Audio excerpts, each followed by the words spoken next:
You know how they say the devil is in the details? Well, no place is that more true than when it comes to the U.S. public education system.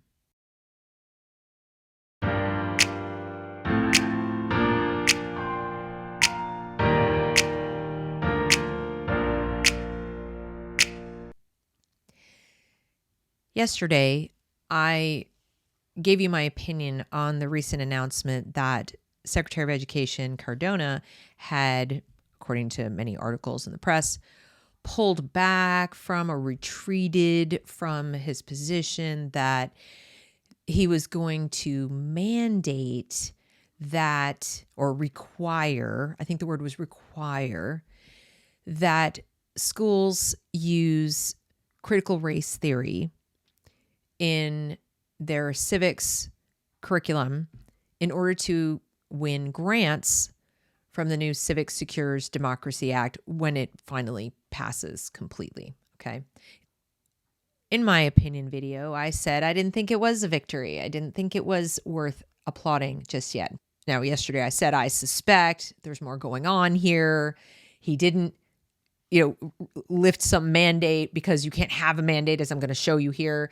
There was no requirement to lift. It's like saying Cheerios has no cholesterol. Now with no cholesterol, never had any cholesterol, but never had a mandate. Was never there to lift or retreat from or pull back from or anything like that.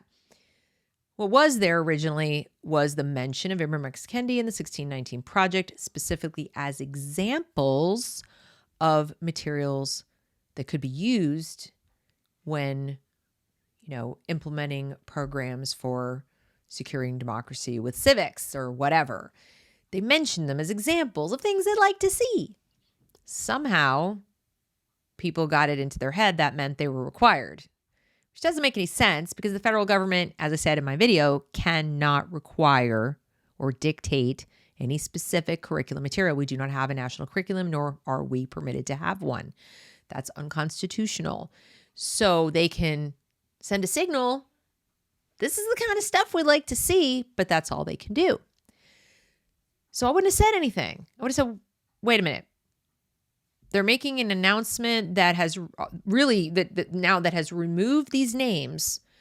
I want to read every word and I want to understand, because what these people do is they change the words around. It's newspeak, like 1984. They change the words around. They move things. They rename things because there's been pushback.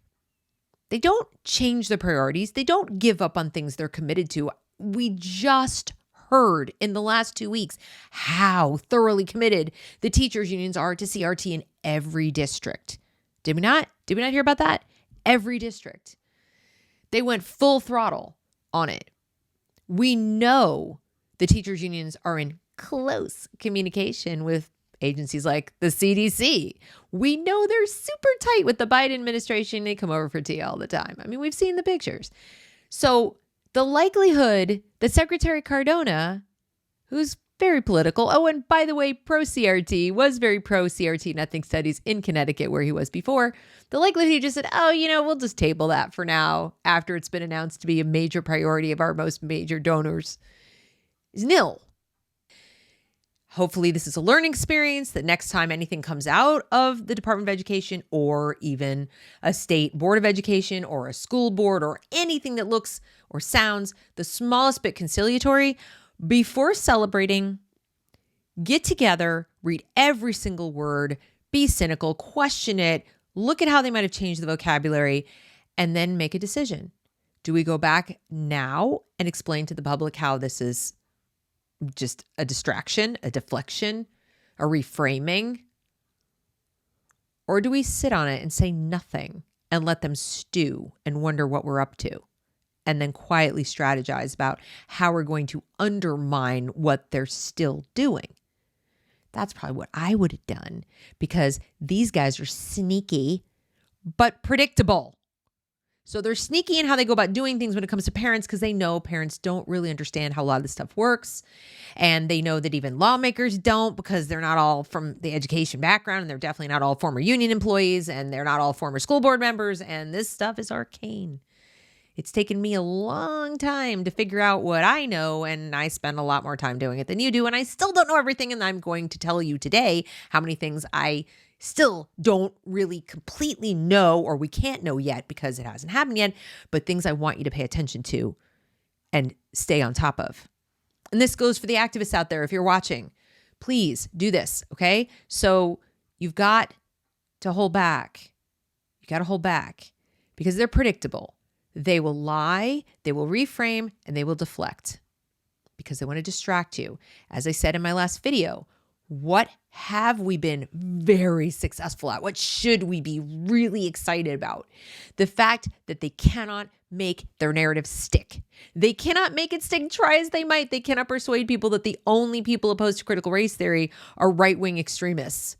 Far right-wing white supremacist extremists. They're all white. They're all people who are just, they're not Democrats, all Republicans, whatever. It's not working. It's not working. It's not working on the activists. In fact, it's pissing them off. It's making them more active because the one thing a person who's center or center left doesn't want to be accused of being is a Republican or a right-wing extremist. So just like people don't like being accused of being racist when they're not, they don't want to be accused of being conservative when they're not. And they've spent their whole entire lives voting Democrat, giving money to Democrats. And even though they don't like this particular administration or what they're doing, and they certainly don't like CRT, they're not conservatives. But being lumped in with that and being equated with Trump voters all of a sudden isn't taking the wind out of their sails. It's backfiring big time. So that was a miscalculation on their part, and I'm super happy about it. So that's the win, guys, is we know who we are. I'm not a Democrat, but I know many people out there who are opposed to CRT, and I certainly know not everybody who's opposed to it is white. So they're losing on it. This is not what people who are in a strong position do. And neither is celebrating too soon. Don't celebrate your victory just yet. Keep your powder dry. So back to why I say that this time. Told you why I said it yesterday. I was guessing. I was saying I'm super cynical, and I told you the fact that they, like the Cheerios, they never mandated it because they don't have the authority to do that. So they made it optional. Got that part right. But here's what it actually says. First of all, I want you to understand there are two different things. All right. One of these programs, these grant programs, would be for what we call national activities. These are for this is for the purpose of getting money to classrooms, to schools, to work on innovative learning strategies for civics and civic action and things. And the other one is for a presidential program and a congressional program that are for academies. These are like fancy seminars that would occur probably in the summer that students and teachers can go to get extra intensive, civics and all that kind of stuff if they're deserving or whatever. So there are two different things that there will be grant money for. And I'm going to just show you the language so you can see how while they took Kendi out and they took 1619 project out, they're still on a mission. They're still on a mission to reinvent the teaching of civics and American history around very specific goals. All right, so let's take a look. The first one is the one about, this is for applications for new awards, American history and civics education, presidential or congressional academies. All right, so this is the one where they would have these, fancy seminars you could go to. All right. And what is the purpose? To raise student achievement in American history and civics by improving teachers and student knowledge, understanding, and engagement with these subjects through intensive workshops with scholars, master teachers, and curriculum experts. Leave you to be the judge of what all of these words are going to mean in the end. Project activities should reflect best available research. How much research do you think needs to be done in American history and civics? Have we, changed the country, how it functions, what our laws are like since now that we need to go do research? I don't think so. So we can assume they're talking about research in teaching methodology, maybe. Let's hope so. But even then, how many times do we need to pay to reinvent the wheel? We used to have people who really knew their civics and knew their rights. I mean, most immigrants coming and passing the citizenship test do better than our high school graduates. So do we really need to do research to figure out how to teach this stuff? Interesting. So then it says the department believes that teaching and learning practices that reflect the diversity, identities, histories, contributions, and experiences of all students promote academic and social emotional development. There it is, social emotional development for all groups of students. To that end, invitational priority. Now, there's invitational priorities, which are like, we want you to do this, but it's not required. So just so you know, they're not required priorities. Still not anything to do with required. Even the absolute requirements are not specific curriculum materials, just so you know. There are things, they're different, and I'll show you what some of them are, but these are invitational. And so that's one. Priority 1 reinforces that American history and civics education programs can play an important role in supporting teaching and learning that reflects the depth and breadth of our nation's diverse history. You almost wonder, like, do you mean there are different histories or just a lot of different kinds of people made up our history? And when did we not teach that? When did we not teach that? Just wondering, because I was taught that, but okay. In our nation's democracy, we don't have a democracy. We're a republic. We don't have this whole, our nation's democracy is code to get people thinking that we are a democracy and get us away from thinking of ourselves as a republic. That's intentional. That's not some accident or turn of a phrase. This can be accomplished in part through teaching and learning environments that provide students with full and accurate, because apparently we were teaching not full and inaccurate history before. Interesting. Understanding of our nation's history. Notice how they keep using the word understanding. So there's full and accurate. You never see the word knowledge, do you? You don't see the word knowledge. Understanding implies that someone is going to check whether you get it. And if they want to check if you get it, that means there is a right and a wrong way to get it. Not just knowledge of it. So not knowledge of the facts and the dates and the laws and the rules and the, history behind it. And you form your own understanding, what it means, what it's all for, why, and all that. No, they want the kids to have an understanding. That's very different. An accurate understanding, no less. Meaning there's only one right one. Expose students to a range of important civics topics and equip them with the skills needed to fully participate in civic life. You guys going to get them IDs? Because I hear that's a big one. What does that mean? What tools and skills do you need to fully participate in civic life? How about reading? How about literacy? How about numeracy? Are those on the list? No, those wouldn't fall under civics, would they? Those would fall under those other subjects you're supposed to be teaching. So to me, if you can read proficiently and do math proficiently, you have all the skills. You do need critical thinking skills, not the ability to think critical theory, critical thinking, but critical thinking. That would be important to participate fully in civic life, but it's actually not a requirement. But you do need to read and you do need to know how to do math. The rest of it, I know plenty of people who vote who can't think critically. Enable students to see themselves and their histories. How much history do they have? They're like, what? Kids.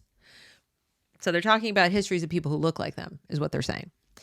In the learning experience, and empower students by developing their problem solving, and there it is, critical thinking skills. Now, as I just mentioned, when you see public school entities or the government talk about critical thinking skills, they're not talking about it the way you and I might think of it in terms of logic and reason and formulating your own opinion based on evidence. They're talking about thinking critical theory, being critical of the country and the history. I can't prove that, but that's been what we've seen. We've seen nothing to indicate they want logic and reason. In fact, we've seen a whole lot of verbiage that says logic and reason are, tools of the master, and we don't use those anymore. That's for, those old fogies back then. And right now we're doing the critical pedagogy where we don't do that anymore. There are different ways of knowing. But there's one right way of understanding, apparently. You can't have critical thinking and an accurate understanding. They don't go together. So accordingly, invitational priority 1 encourages applicants to incorporate practices that reflect the diversity, identities, histories, contributions, and experiences of all students into teaching and learning, and creating inclusive, supportive, and identity safe. I thought these were all American kids. Identity safe learning environments? What would be identity unsafe about learning American history? And what would be identity safe? Think about that. Ponder it. What do you think? How would you teach civics in a way that was safe for identities? And how granular are we getting with these identities? I mean, and what does safe mean? Like no one's feelings are ever hurt. I don't see any trans people in the revolution. Like, why is that? I don't mean to mock you guys. I believe every person should be treated with dignity and respect. So please don't take that from my presentation. I'm getting snarky because I don't like doublespeak. I don't like it when people use words that are meant to deceive and manipulate you so that you read something and you go, oh yeah, inclusive, supportive, that sounds good. Yeah, identity safe learning. I want safe learning environments.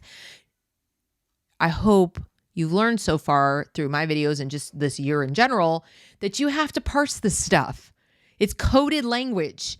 All right. Identity safe means granular. We're getting down to this identity politics thing. And then here, invitational priority number 2 encourages applicants to foster information literacy skills, including critical thinking, and promote student engagement in civics education through professional development opportunities for teachers. Okay. Now, information literacy is going to be about judging sources, and I'll show you that in a little bit too. Now, it says right here, the department fully recognizes and respects that curriculum decisions are made at the state and local levels, not by the federal government, and does not mandate, direct, or control curricula through this competition. Again, we want you to know we don't put cholesterol in our Cheerios. Thank you for telling me you couldn't. There's no cholesterol in oats, just like there's no national curriculum from the federal government because it's not allowed. All right, so we seek to encourage efforts to implement more effective student-centered teaching practices and professional development activities while promoting learning practices that reflect the diversity, identities, histories, contributions, and experiences of all students. Not the people who lived in the past. Remember, this is history and civics. They want the participation and contributions of all the students. To support enriched educational opportunity, equity, there it is, equity, and success for all students. So do you think there's still CRT in here? And by CRT, let's leave out the R. How about just CT, critical theory? Think it's in there? You think somewhere it's in there, that breaking us down into little tiny parts and identities, and we're no longer a melting pot. We're no longer about universalism. We're no longer about the individual as a unique individual, not as a member of an identity group or an avatar for an identity group. Do you think things have changed maybe a little bit? Yeah, I think so. And then here we go to about priorities. These are what the priorities are going to be. And it says projects that describe how they will foster critical thinking and promote student engagement in civics education through professional development or other activities designed to support students. And then here they want them evaluating sources and evidence using standards of proof created by their teachers, understanding their own biases when reviewing information, as well as uncovering and recognizing bias in primary and secondary sources. And primary sources, let's find the bias in John Adams. Let's find the bias in the Federalist Papers. Primary source bias. Yeah, they lived a long time ago. We're going to talk about that. Are we going to have context or just call it bias? Synthesizing information into cogent communications. Wait, what? This sounds like flyer production. Understanding how inaccurate information may be used to influence individuals and developing strategies to recognize accurate and inaccurate information. You mean like this? Like this document right here, this one. Basically, the way I read this, knowing what I do about these people, is unless it's the New York Times or CNN, they're going to be taught to question it. And they're not going to be taught to question those sources. Not really, no. And so they definitely want over here, they want projects that incorporate teaching, see diversities, identities, histories, again, take into account systemic marginalization, biases, inequities, and discriminatory policy and practice in American history, incorporate racially, ethnically, culturally, and linguistically diverse perspectives and perspectives on the experience of individuals with disabilities. And again, if you're hearing me and thinking, what is her problem? Why is she opposed to that? Don't you want kids to know about this stuff? Of course I do. But we've been doing it. This is not new. When did you not learn history that took into account Jim Crow? That's systemic marginalization. The internment of the Japanese. That was certainly an inequity. It was also discrimination and a practice in American history. When did we not do this? So making it a priority to get a grant, why doesn't it just say, we're going to give out money for teaching of civics? Why do you need to make this a priority? Well, we know why, right? What's the push been? What have we been seeing? They don't mean it the same way that we've meant it in the past. That wasn't good enough. What they're wanting to do is teach kids that this systemic racism is still alive today, that it's everywhere, that it's in every system, and that this new civic engagement is going to be protesting it. That's what they really want. They're on a mission. We know because the union told us. They've told us explicitly now.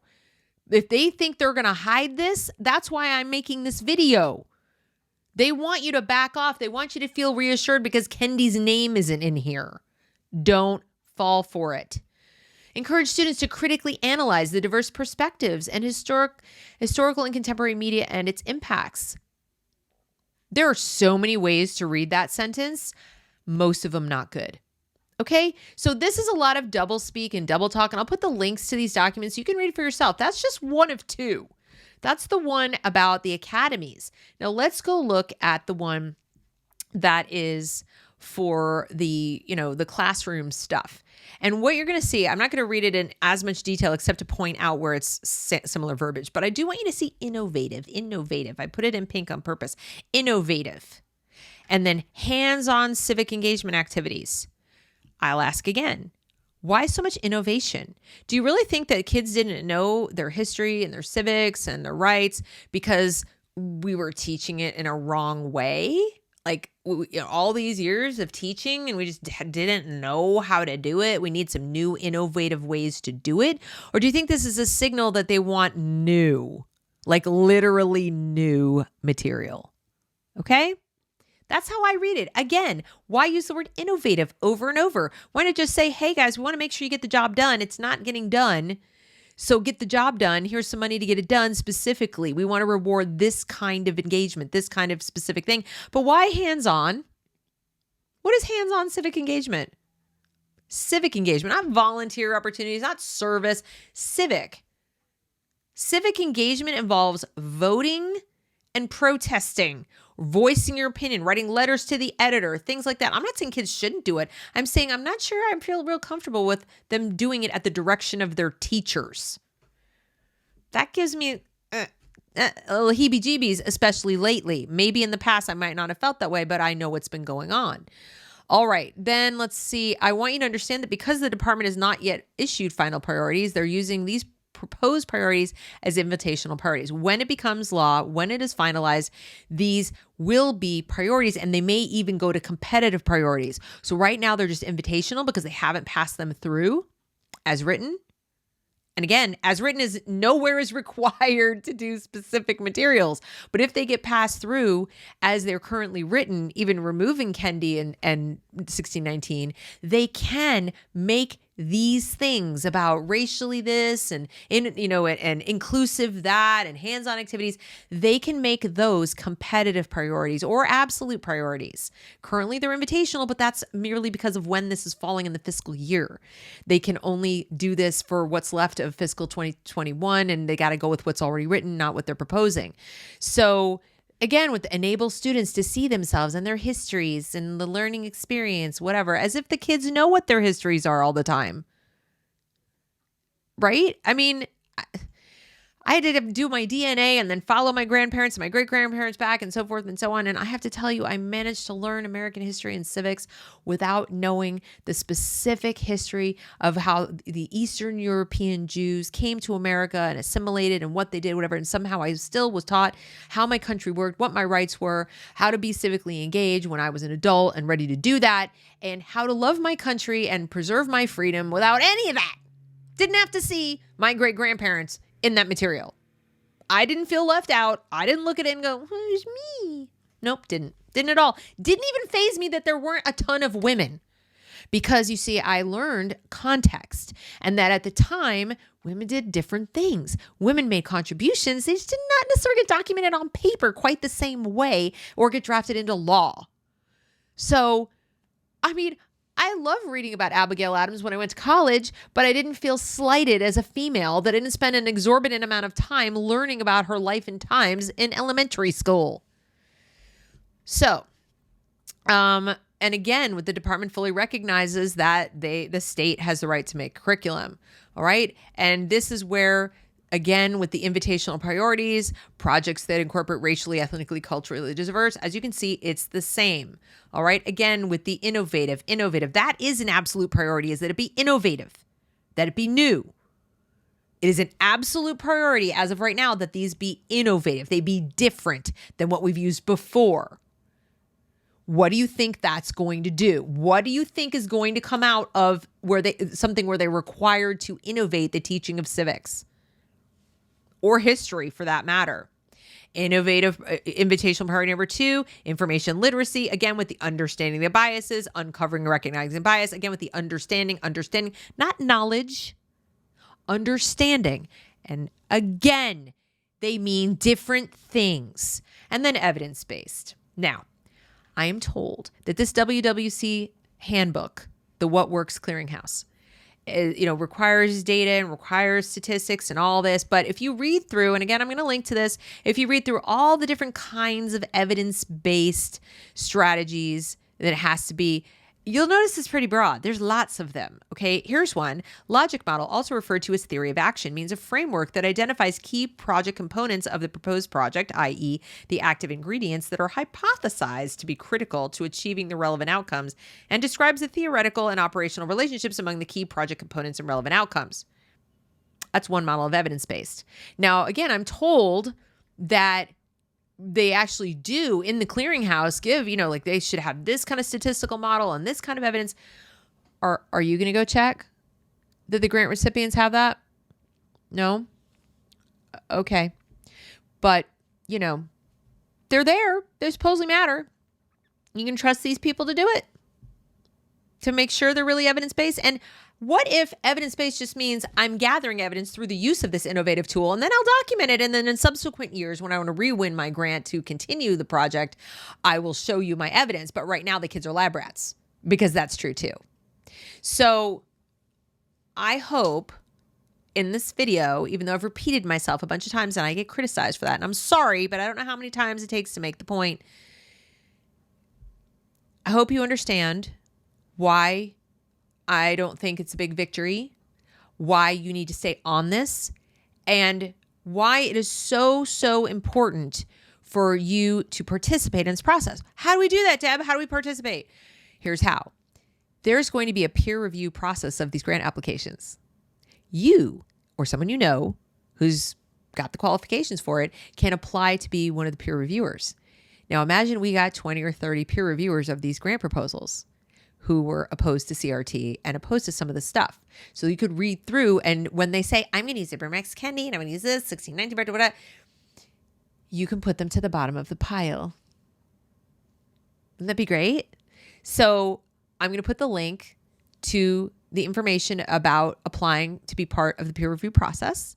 Hopefully you or someone you know, or 20 someones you know, can go apply to be peer reviewers, and maybe we can actually make a dent. But in the meantime, you need to get in touch with your representative in the House of Representatives, your senator. You need to make them aware of what this really is, that if they don't think it's not CRT, John Cornyn, anybody?